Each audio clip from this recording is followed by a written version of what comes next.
Daily news and analysis. We keep you informed and inspired. This is World Today. Hello and welcome to World Today. I'm Ding Hen in Beijing.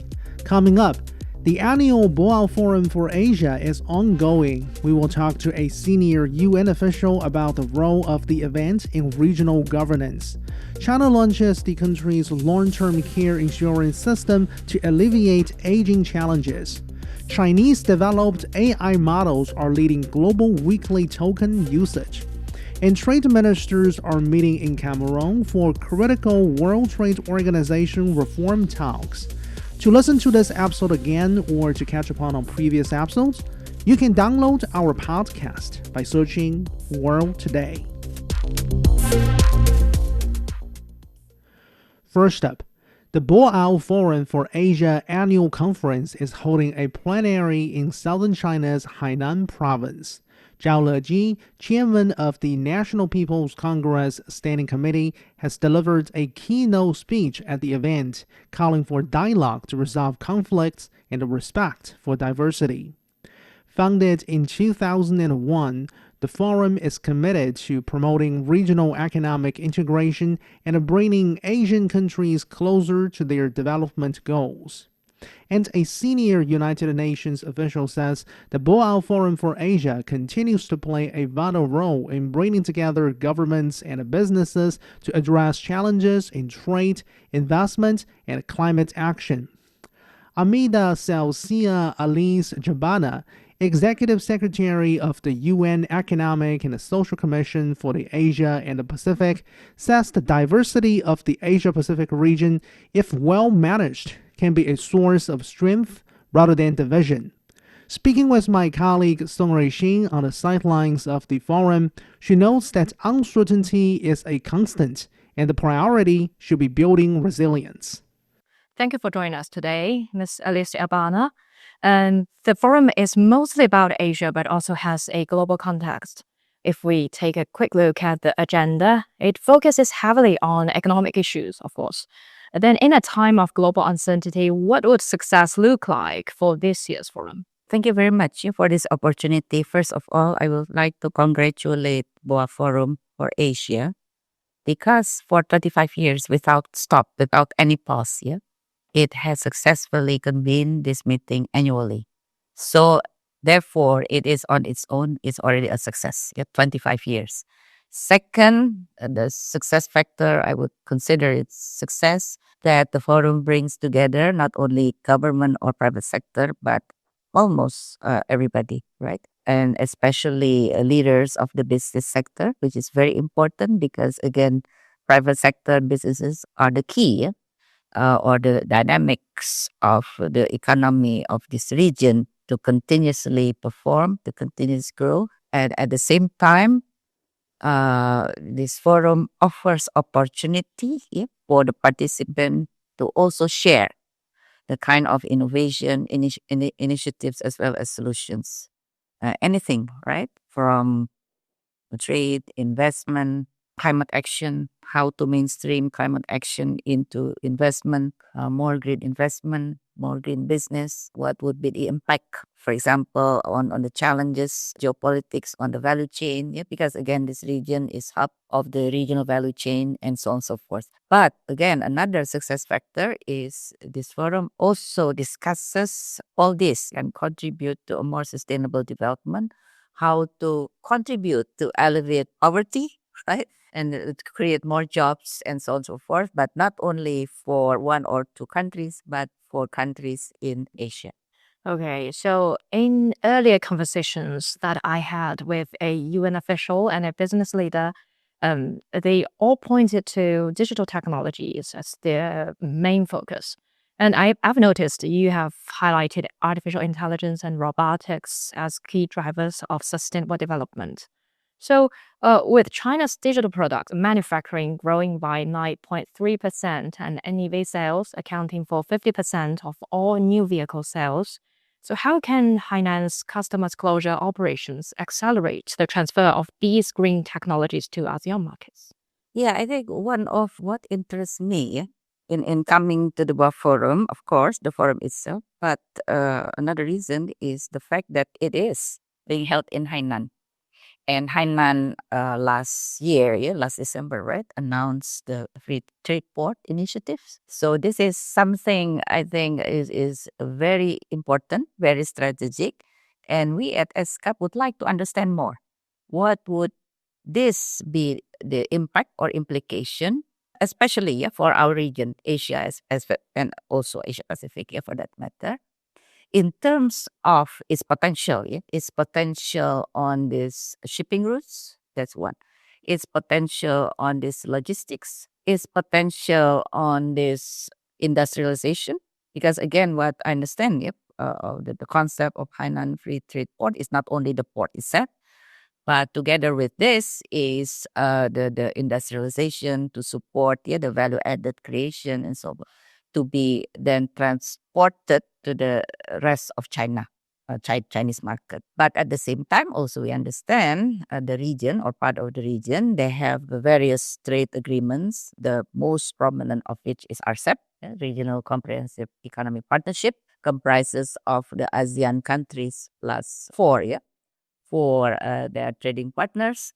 So again, how this also reshape, the Hainan FTP initiative, how this will reshape further, as well as, again, whether this will be, in fact, more complementarity in nature rather than substitute in nature. Again, this is something that we would like to understand more, and we would like to work with countries in the region, not only China, but all countries in the region, this part of the region, how to optimize this opportunity further. But it's unfolding in a much more complicated geopolitical environment. So we are seeing a growing looking east trend currently in a global diplomacy that is a move driven by deeper international and strategic considerations.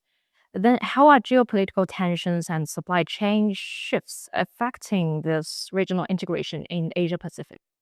Always, challenges, uncertainty are always there. That's the fact, keeps changing. Whether pandemics, right? At one point, COVID-19, then all these geopolitical challenges, including the ongoing one. So that's the reality. This is what we understand also our member state countries are doing. How to mitigate, that's number one. But not less important or equally important is how to build resilience. So resilience in this case is not merely defensive, because sometimes the concept of resilience, we look at it in more passive or defensive, right? Oh, something happened, then we are in a defensive situation just to mitigate, just to adapt and so on. But resilience can also mean a more proactive.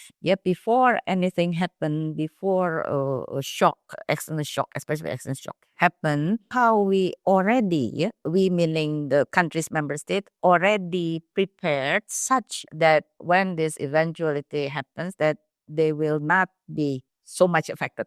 So in this case, including diversification. If we talk about nowadays energy, right? That's number one. That has huge impact to many countries, especially if they have to import, right, their energy needs. So certainly the diversification of the sources, build more resilience in your system. If this is energy, then it's energy system, then you need to really accelerate, scale up renewable, including the clean energy of various sources. And third is how also to secure more alternatives. And fourth is including how you can build resilience in your own domestically. And in any circumstances, this is, I'm sure, what we learned from past experiences. Is no one country can do it just alone by themselves, whether big and small. So therefore, it's very important for countries to come together, to collaborate, or at the very least, to have coordination, because this kind of collaboration can reduce uncertainty. That's number one. Number two, you can collaborate, then you can help each other. And number three is then you can also learn from each other. So that's the value. Yeah, like you said, this kind of unification and coordination are the key points. But then as the region becomes more integrated, how can ASCAP help avoid countries moving in different directions when it comes to rules, especially in digital trade and green policies?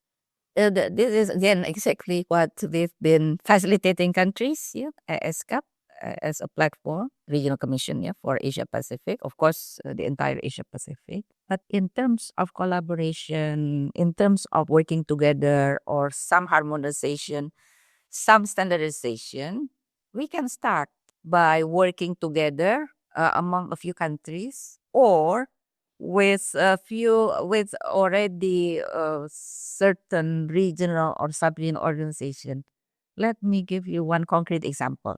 For Southeast Asia, there is this ASEAN, right? ASEAN, Association Southeast Asian Nation.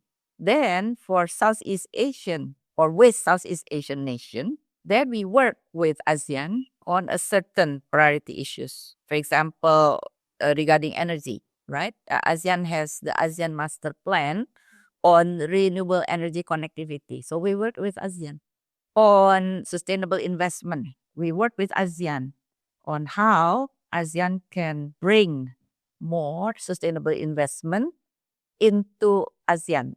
So ASEAN as one regional investment destination rather than one country vis-a-vis another country. Yeah. So this is how we work together. But then it's also very effective if we can work with a certain regional, sub-regional organization already in place. So that is a kind of integration, but do you think there's fragmentation existing as well?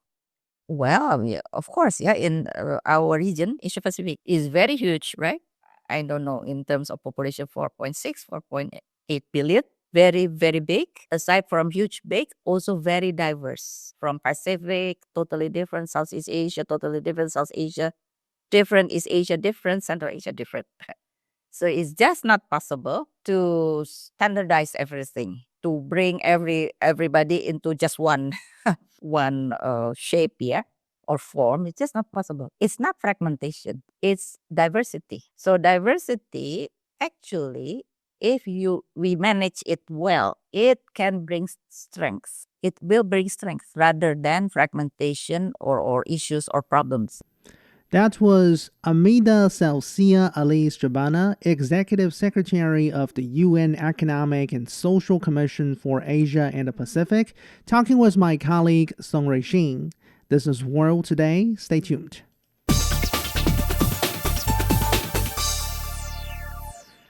You're listening to World Today. I'm Ding Hen in Beijing.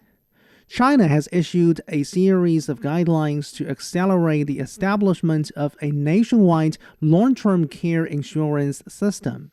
It is a form of social insurance designed to address the basic care needs of people who have difficulty in taking care of themselves. It will provide services or financial support for basic living care and related medical services. China began piloting long-term care insurance back in 2016, and since then, nearly 310 million people have enrolled, and more than 3.3 million people with disabilities have benefited from the program. So for more, joining us now on the line is Dr. Zhou Mi from Chinese Academy of International Trade and Economic Cooperation. So thank you very much for joining us today, Dr. Zhou Mi. Why does China call a nationwide long-term care insurance system a sixth pillar of the country's social security? Well, I would say that normally people will talk about the three pillars, including the basic insurance, some of this supplementary insurance, and also some supported or bought by the people themselves. But if you are putting some more precisely, that the second and the third kind of pillars can also be divided in a more detailed kind of source. So this one is the sixth one. So I would say that the social security is a kind of a very important but also very difficult problem for every country to deal with. So no country can just escape from that. If you're looking at the practice of the Western countries, many of them are not having enough source of the abilities to support the peoples when they are old. So for China, I think that we are just trying to make some more efforts when we are able to work. We need to the deposit at the first time. And when we're going to our aging society in the future, maybe we are able to use this money to take care of these people who are not able to care for themselves. I think it's not only about the money, it's about kind of a balance or rebalance of the liberals and the people's attentions to who should be cared. Okay. So Chinese authorities have set a 3-year target to build a unified system covering the entire population, regardless of employment status, for example.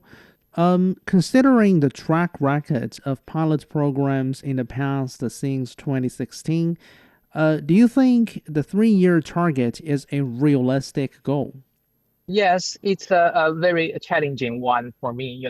Honestly, I need to say that when we're trying to talk about the coverage of 1.4 billion people, so this is a really tough job. But I think that we do have some good bases. The good bases are, lied in two areas. The first one is that, as you mentioned, that the data system is very important for us to know who should be taken care of and how much that people are earning. So based on that kind of database, we are able to just have some estimate about how much we can cover for the deposit right now. And second, I think it's also important for China's enforcement abilities. As we talked about the poverty reduction, that we promised to fulfill the target before the end of 2020s, and we really did that. I think it's a really amazing job. So many people are trying to learn from China how China accomplished such a difficult jobs in such short time. So I would say that it's an aim for us to reach, and I believe that based on this aim, we are able to trying to dissemble the targets into the annual targets, and I think it's needs some efforts. But if we are having our healthy status of the development of the economy, we definitely will fulfill our targets. A key principle of the new insurance is said to be urban-rural integration, meaning that whether a participant comes from urban or rural area, he or she will definitely draw from the same funding pool and receive the same kind of benefits. Why do you think Chinese authorities have set this particular principle? Yeah, I would say that it's a kind of a very Euro thoughts in the past when we are talking about the relation between the urban areas and the rural areas. There are some different treatment in the past. But now I think that China is going to build our integrated domestic market. We are trying to reduce the differences between the rural areas and urban areas, like the hukou.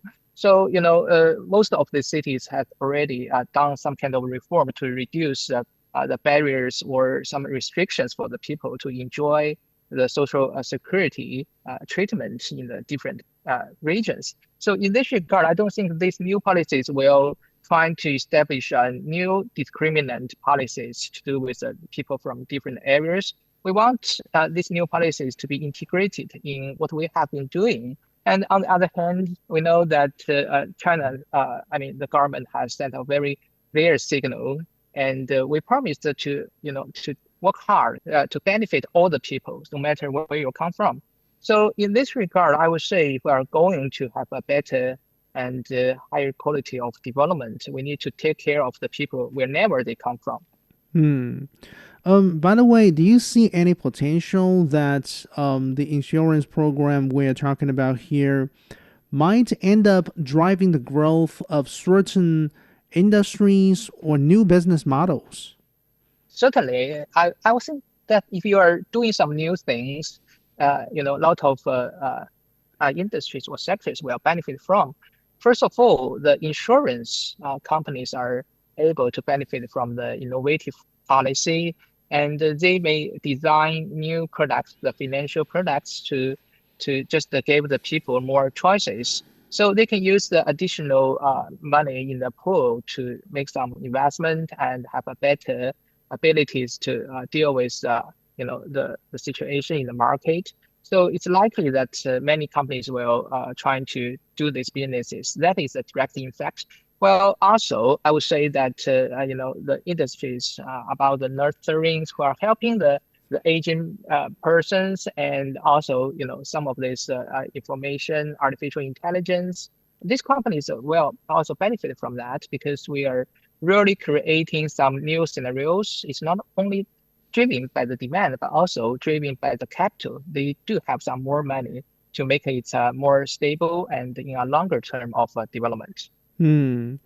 So if the burden on the families of people, especially the elderly people who have somehow lost their ability to perform daily activities, if the burden on those families can be somehow eased because of this new insurance program, to what extent do you think this might help spur these families' willingness, these families' inclination to spend more on consumption? Well, let's talk about two effects. The first one is that when they have more spare money, they definitely will try to use that wisely way, like for the education, like trying to improve their quality of the lives. Well, Mm, that is for sure. And another one, I think that even with the support of these funds, these families will not just do not take care of these elder persons. They still want to contribute to these families and these persons because they're their parents or relatives.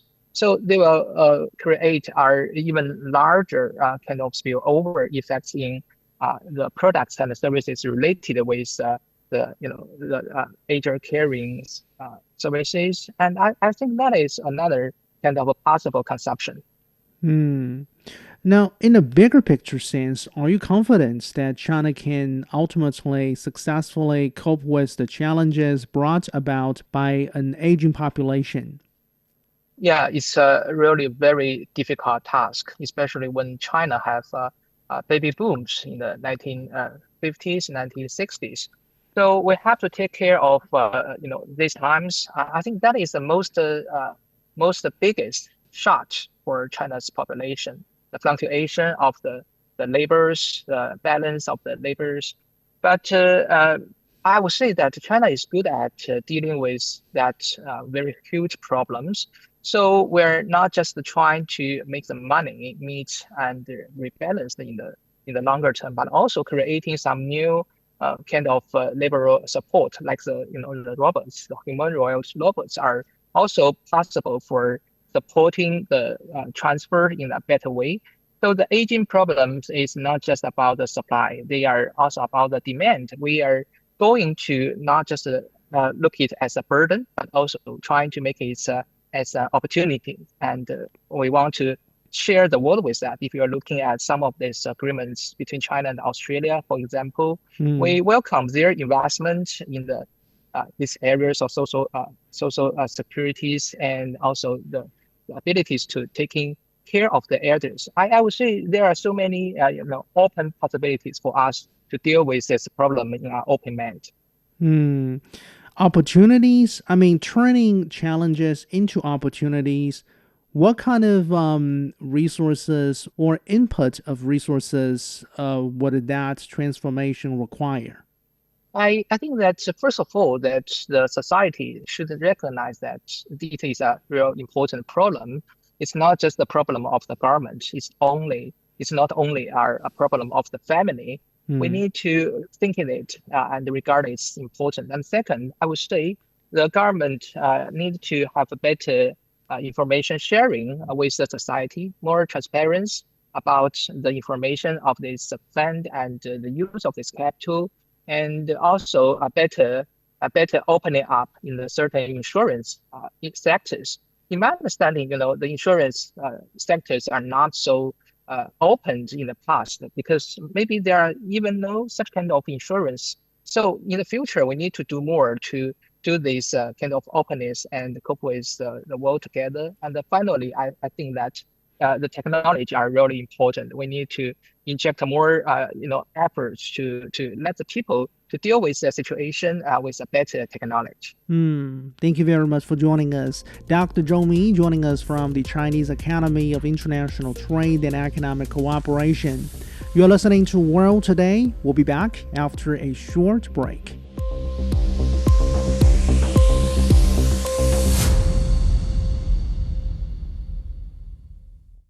Welcome back. You're listening to World Today. I'm Ding Hen in Beijing. Chinese-developed AI models have led global weekly token usage for a second consecutive week, overtaking their U.S. counterparts. Data from AI aggregation platform OpenRouter shows that weekly usage has reached nearly 4.7 trillion tokens. Chinese models also claim the top 3 spots globally by usage, pointing to strong demand across a range of applications. Token usage is usually seen or widely seen as a key indicator of real-world adoption, and the surge is also pushing up demand for computing power and cloud services costs. So for more on this, my colleague Lian Qingxuan spoke with Dr. Yang Xingyi, Assistant Professor at the Department of Data Science and Artificial Intelligence, Hong Kong Polytech University. So, Professor Yang, could you briefly explain what a token is in AI and what it means when we say usage has reached nearly 4.7 trillion tokens in a single week? To be very specific, token is the basic unit of language processing for all modern AI models. Think about how human reads and speak. And when we are talking, we speak word by word. AI model do it in a similar way, but with different understanding of this unit. So when we type question into the AI system, it first split the text into tokens, process them, and generate its response token by token. It's not exactly the same as word. It can be part of a word or even a space. So everything AI reads and writes is handled as tokens. So when we say the usage reached 4.69 trillion tokens in a single week, that means the AI is being used truly massive scales. This AI model is not just within the lab or it's just demos. It's already being used constantly in real world. Yes, and China's AI token usage has recently surpassed that of the US, and Chinese models have also taken the top 3 spots globally in terms of usage. So what's behind this rise and which industries are leading the demand? I think this rise is driven by many 3 things. First is that the domestic model becomes stronger and stronger. Over the past few months, the leading company like Minimax, Moonshot, ByteDance, Alibaba, and Zhipu has aggressively rolled out some of the very competitive models, especially during the breaks before the Chinese Spring Festival. And we haven't seen this kind of intense release before.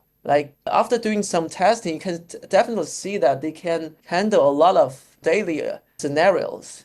And those models give the users and the professionals a lot of confidence that those domestic models are very competitive and even competing with those models released by OpenAI and Anthropic. The second thing is that the demand is gradually shifting from chatbot to AI agent.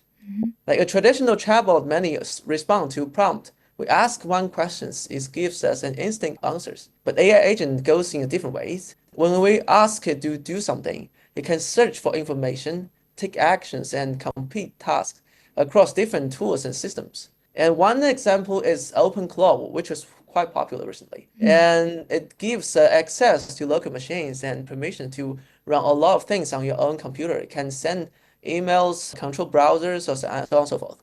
And agent is much more token intensive because they rely on a lot of system prompt and tool calls and multi-step interactions. So when we ask one question, can trigger multiple rounds of this reading, writing, reasoning, and this multiplier effect makes the token usage extremely high. And also there's some policy issues that a lot of government and companies gives rise to those AI agents. So this agentic usage are becoming very popular. The third thing is that there's a massive price advantage for the Chinese models. Very intuitively, if your model is cheaper, there will be more people using it. Compare with like the GPT 5.4, which costs around $15 per 1 million output tokens. Some Chinese like Minimax 2.5 models just cost $1.2 for the same amount. So those domestic providers are quite cheap. And behind those factors, I think the primary industry that influenced this is the AI coding. Typically, people will think that coding is just a software programming, but it's no longer the case. Today, those AI models, they use code to operate your computer and mobile devices. Like they generate script on the fly to search the web or manage your document and do everything you can do on your own computer. So the AI coding is much like the driving force behind this large amount of token usage. Yes, I definitely take a point. So, Professor, the spike in token usage is a surge in demand for computing power. Could you tell us the relationship between tokens and compute? And why does higher token usage translate into such intense demand for infrastructure? So very intuitively, the token and computers has a very close relations. In a simple term, like tokens are the unit of work for AI models, and the compute is the engine that carry these workloads. So more tokens means more thinking steps, and more thinking steps needs more hardware infrastructures. To understand this, we can see how these AI models works. So every time they generate a new token, it has to incorporate everything it has already generated and the prompt and to predict what comes next. For a sequence that's very long, the amount of computation can rise very quickly. Like theoretically, it's a quadratic increase, which means that if you double the number of tokens, you need roughly 4 times the compute. And this effect becomes even stronger because we're using AI agent. Like the simple chatbot interaction may involve just a question and answer, but an agent is very different. It needs a lot of system prompt and multi-round of reasoning and tool calling so to do everything it need to do. So the token usage for those agents is super large. And finally, those challenges boil down to not just to token numbers, but the need to serve them with high concurrency and low latency. If 1 million users are running agents like workloads simultaneously, the platform cannot simply just query this request and respond slowly. They need massive amount of compute to handle this usage. And this extends to full stack pressure. We need more GPU, CPU compute, more memory, fast networking, and more electricity, better cooling, and more data center capacity. We're seeing cloud providers like Alibaba Cloud and Baidu AI Cloud raising prices for AI services. So what's driving these increases? I think there are several reasons that drives those increase in the price. The first is that the cost for AI infrastructure itself is going up significantly. Like with larger AI models, we definitely need a lot of GPUs, memories, and so on and so forth. And there's clear evidence this hardware price increases. It's reported that the NVIDIA has raised the price on some of the high-end AI GPU by 10 to 15%. And also on the memory side, the pressure is even stronger. Like from this year, there's 40% to 50% increase. So because the hardware cost is increased, so it eventually becomes an increase in the cloud service cost. Second is that those AI workloads itself become much more expensive to serve. So this model gets larger, and the context window for this model even become larger. Like the OpenAI GPT 5.4 support like 1 million token within a single context window. So every round, the model itself get more expensive. The third thing is that the demand for AI inference is growing very fast. And because there are too many developers and enterprises are trying to access the compute resource, the cloud providers, they need to increase their price to maintain the supply and demand. JP Morgan Chase estimates that China's AI token consumption could grow by hundreds of times over the next 5 years. So how realistic is that projection? And can China build the computing capacity needed to keep up? So yes, I think the projection sounds very, even though it's very huge, but the direction is absolutely sound. I personally think this will meet a huge expansion. First is because we have a lot of users Right now, it's mostly programmers and technical professionals are using these AI models. It will gradually shift to a lot of users in the public, like our children or our parents. They will use those services a lot. Also, the way AI operates is changing. Like it's no longer just one-side Q&A. It moves to autonomous AI agent that runs like 24/7 in the background. Because of this constant running, the token usage will of course increase. Regarding the compute capacity, I think the long-term cost will actually reduce because we no longer will need the GPUs from NVIDIA. There's a lot of Chinese providers, companies, they are trying to design their own chips. So I think the long-term cost for this hardware is actually will decrease. That was Dr. Yang Xingyi, Assistant Professor at the Department of Data Science and Artificial Intelligence, Hong Kong Polytechnic University, speaking with my colleague Lian Qingxuan. This is World Today. We'll be back.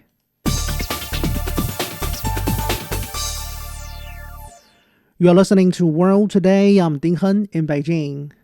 A leading Chinese enterprise software builder believes that the future of intelligence system should be a blend of human experts and AI process automation.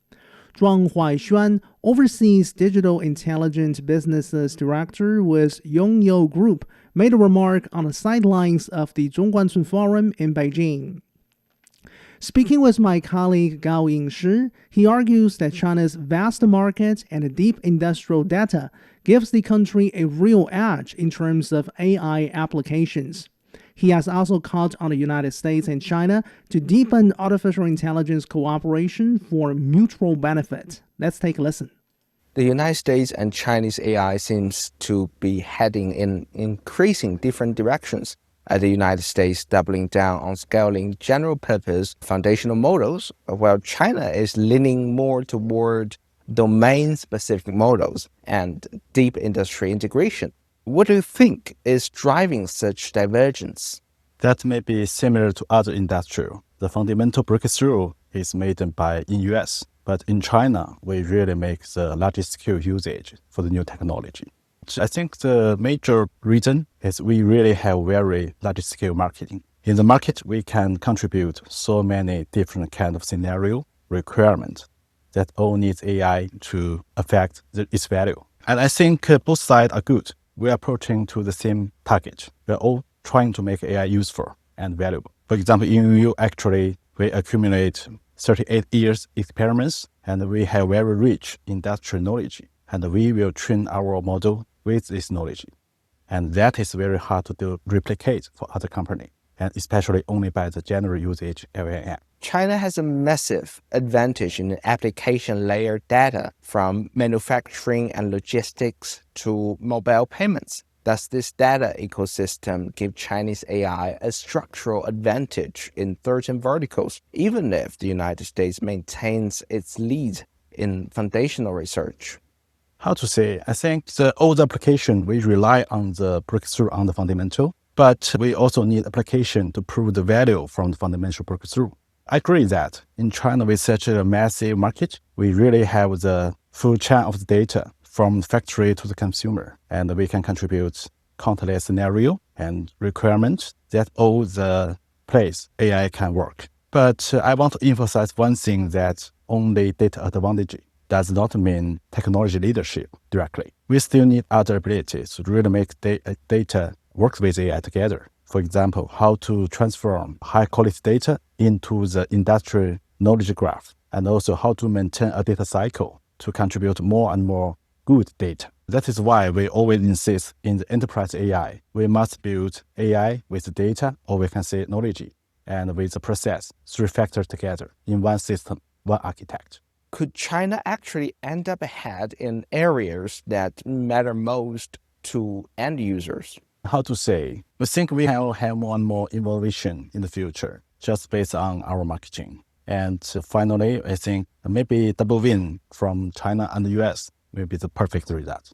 On the flip side, the United States has been tightening export controls on advanced chips. To what extent could such kind of constraints offset the application layer advantage that China has? And How real is the risk that they end up holding back China's AI industry more broadly? Yeah, maybe such kind of chief constraint will help US to maintain its fundamental leadership. But on the other hand, such constraint will also encourage some positive effect on China. One thing I think is about the co-creation between hardware and software. Actually, even Yungyou will also try to develop some all-in-one solution with a local device provider, and we deploy our AI solution and other software together. And also, we can see a revolution on the efficiency by the algorithm, especially for DeepSeek.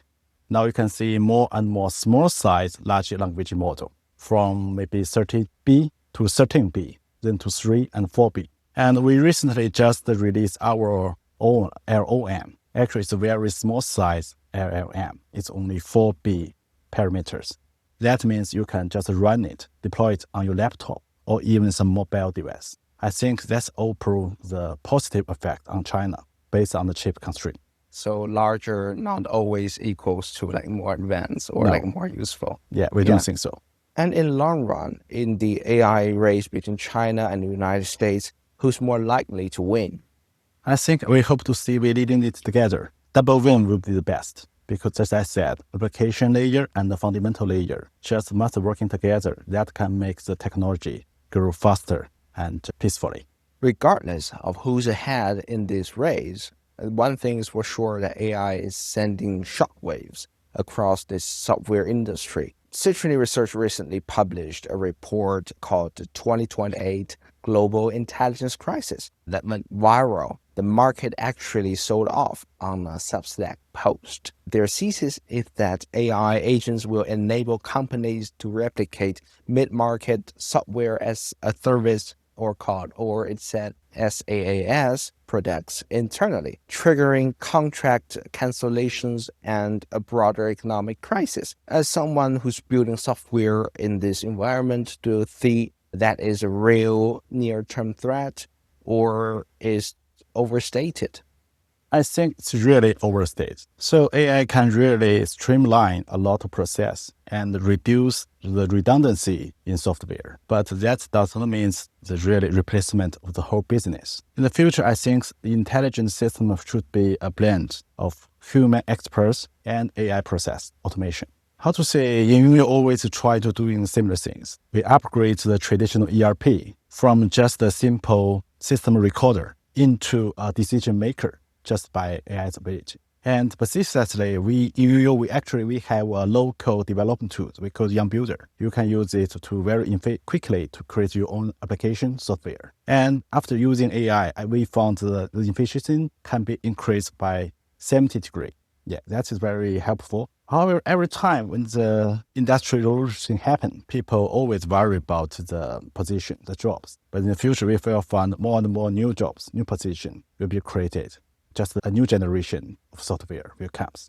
Sounds like you're really optimistic about the situation and the impact of AI agents on the software industry. Can you give us some concrete examples from your own companies where AI agents are actually making the software business more prosperous? Traditionally, I think the measurement of the value about the software is just a matter about the usage. In the future, we will more and more get used to the measure of the value. So we are providing the value to our customer, not only some API, some account. Actually, we are just trying to do similar things in Yungyou. We are trying to give a lot of AI bootcamp to let our customer directly by hand using our AI, our intelligent platform. They can create their own agent.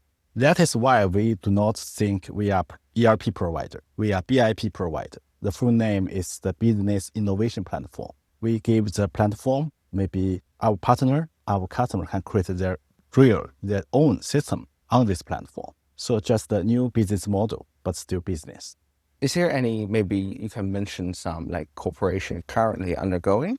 Is that possible? You mean cooperation between you and who? Yeah, and like areas like you have like maybe like industry like you're providing services, which like specific companies you can mention? So far I cannot reveal exact name, but we do see a lot of our partners and the customer in the Boao Forum. They are our user and they are our partners because They are using our platform, but they are creating their own system and software and even the agent. Actually, even for our successful customers recently are using our agent platform. Actually, the developer, the creation of the agent is doing by both sides, not only by Yungyou's engineering. They also contribute a lot to engineering team by themselves. That was Zhuang Huaixuan, Overseas Digital Intelligent Businesses Director at Yongyou Group, speaking with my colleague Gao Yingshi. Coming up, trade ministers meet in Cameroon for critical World Trade Organization reform talks. This is World Today. Stay tuned.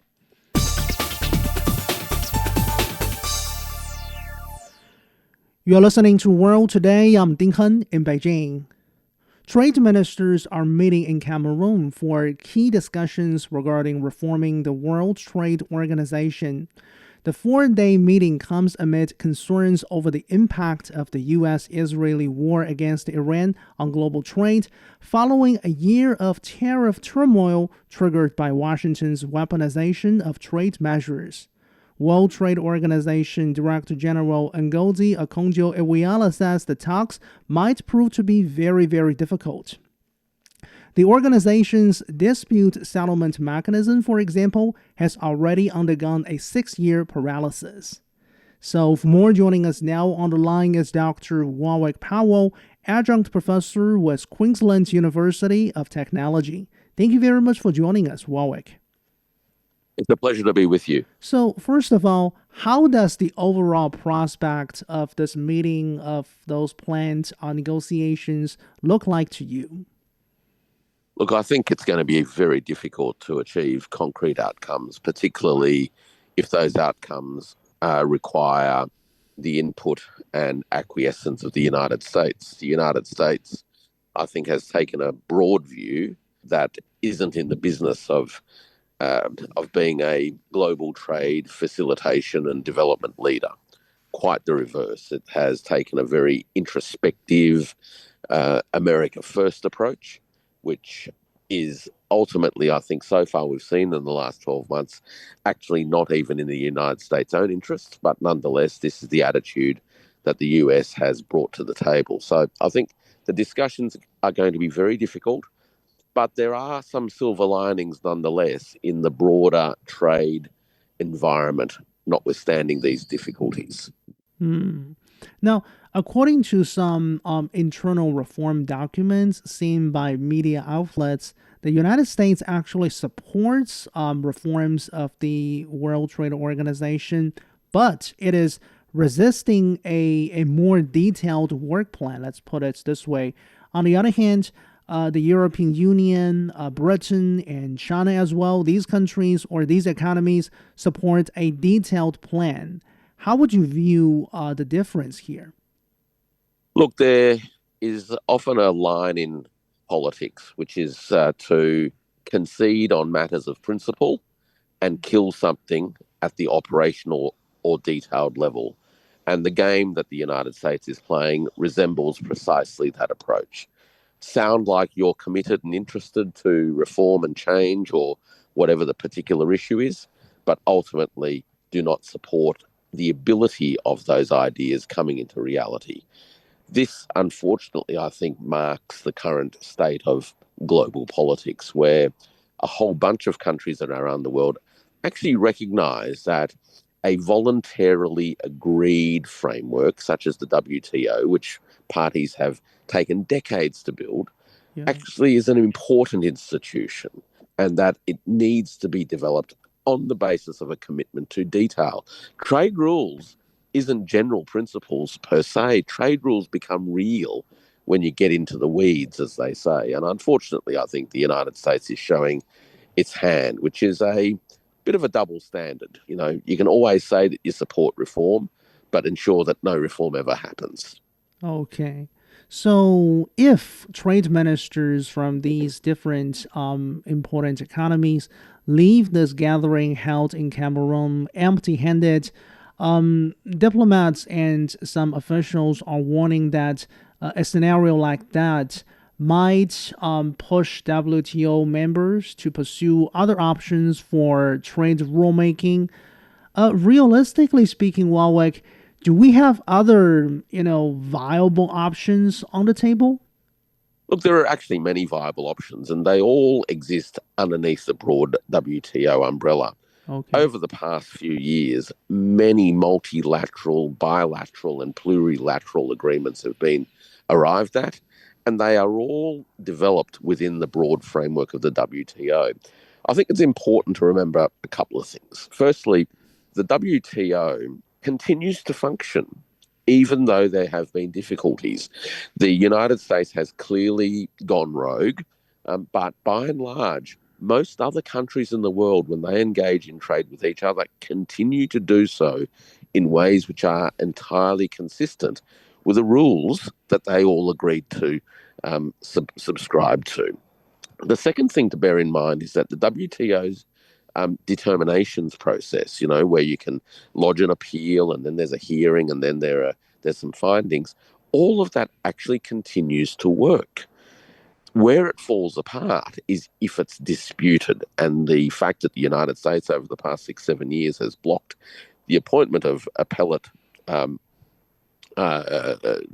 judges, in effect, obviously makes that part of the process impossible. But most countries actually don't go down that path.